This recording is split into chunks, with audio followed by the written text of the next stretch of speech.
Hello and welcome to 10 Minute Tabletop. I'm Devin, and here are the biggest stories from tabletop gaming in the past week in 10 minutes or less, so you can get back to playing the game.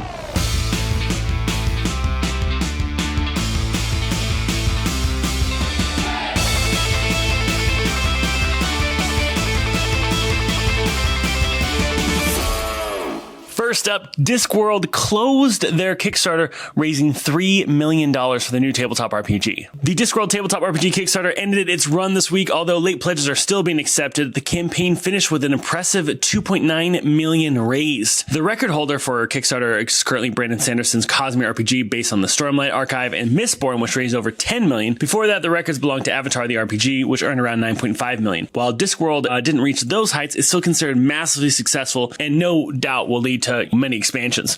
What I think is important about this is how IP continues to win in crowdfunding. I think we're going to continue to see a lot more book series also get adapted with tabletop RPGs. Cosmere did really well, so did Discworld. I'm really interested to see what IP, what book series do you think will be adapted next into a tabletop RPG? Let me know in the comments. Tabletop Game Jobs is planning a physical event in 2025. The 20,000 person strong Tabletop Game Jobs Facebook group is working on a live event, reports Board Game Wire. While it's still very much in the discussion stage with a as yet unnamed organization, the goal is for a 2025 event. The group began out of the realization that the tabletop gaming industry doesn't really have a dedicated jobs board. The need for such a thing has only grown in the wake of the multi-million-dollar Kickstarter campaigns and layoffs in the video game industry, bringing over new talent. If you look at a lot of games, you see a lot of the same names working with different folks, and that's mainly because it's a pretty small industry. I see the same creators working on a number of different games, a number of different writers, kind of circling through because it is a small industry, but it's also very hard for people to break through. And if the tabletop gaming industry continues to grow, this will be a fantastic way to be able to break into it if you're interested. Walmart is selling exclusive D&D miniatures. Wizkids and Walmart are teaming up to expand the tabletop RPG mini presence within the retail giant. This comes in the form of 2 online bundles featuring convention exclusive minis. The first is a starter miniatures bundle, including the D&D Icons of the Realms starter set and a Sandcastle Mimic for $19.99. The starter set contains 6 minis of the archetypal D&D players, while the Sandcastle Mimic has always been an online convention exclusive. The $29.99 miniatures booster bundle comes with 4 items. There's one booster box for the D&D Icons of the Realms Quest from the Infinite Staircase and one from Baldur's Gate Descent into Avernus. This one has 2 promo figures, Minsk and Boo, and the 50th anniversary birthday cake mimic. These promos have been previously convention online exclusives as well, but now they are purchasable through Walmart.com. Why is this important? Well, in a side note, Walmart has been trying to cut into Amazon's profits for a long time. And so they've been cutting their shipping costs. They've been trying to cut costs on a lot of products to be competitive against Amazon. And it's been working for them. They've been seeing huge growth in that. And it makes sense that they're moving into the D&D category. They're moving into the gaming category. And Wizkids is probably just trying to find a way to offload a lot of inventory and also break into a new retailer. This could be great for Wizkids, who is the leader in miniatures in kind of the fantasy space for D&D and Pathfinder. And as we see Dungeons & Dragons make its appearance in Target, now expand to Walmart, we're seeing these tabletop games begin to kind of permeate into big box stores, with hopes that that will lead to growth for those games.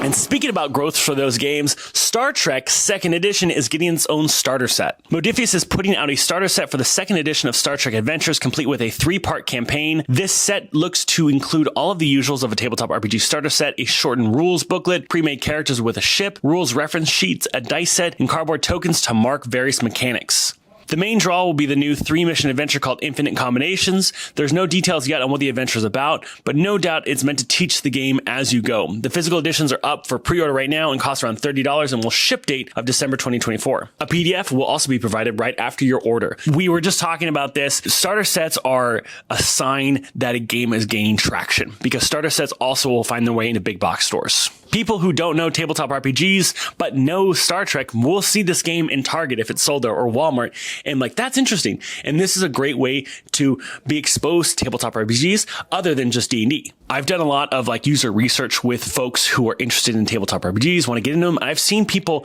play things like Avatar: The Last Airbender before something like D&D because they knew that IP and that was interesting, and there was an easy way for them to be able to start playing. And that was, of course, startplaying.com. Let's see. It's how much experience do you have playing D&D? I play all the Justin? time, I guess. Yeah. Juice, what are you doing? What we're supposed to be I'm doing? taking a quiz on Start Playing. They got this quiz that helps pair you with the perfect GM. It couldn't be any easier to get into the first perfect experience match with somebody who's a great fit for your skill set. So you answer these questions, and then when you want to play, what's your experience level, how much prep you want to do. It's super easy, and then you get the perfect person for you. And Justin, sorry to interrupt, but is that the quiz that's for newbies who join and it allows them to find the perfect place to start, so the threshold is lower than ever and it's easier to join at startplaying.com? That's the one, Trav. Yeah, that's the exact one I'm talking about. That's the one I'm taking. I'm not new, of course. I'm an old hand at startplaying.com. I'm going to pre-interrupt Griffin and ask Griffin to tell us about Start Playing and signing up. So, Griffin, if you would interrupt me now, because I pre-interrupted you. Shut your mouth. Whoa, okay. If you go to startplaying.com, you can find a group of people that you can play any RPG under the sun with. It is very fast, very easy to find the type of group that you're going to have a good time with and that you're going to vibe with. Or if you're a GM, you can do that professionally over on startplaying.com. It's a great matchmaking service because it's 2024 or later, depending on when you're seeing this, and it's not possible to make friends. He's right. Go to startplaying.com. It's your only chance. It's your only chance. And that's all the news we have this week. Thanks for tuning in. If you want to support the show, head over to our Patreon at patreon.com/Total Party Chill. Or you can share this with your friends, your family, your enemies. Or put a comment below telling us how much you like it. Thanks so much. We'll see you next week.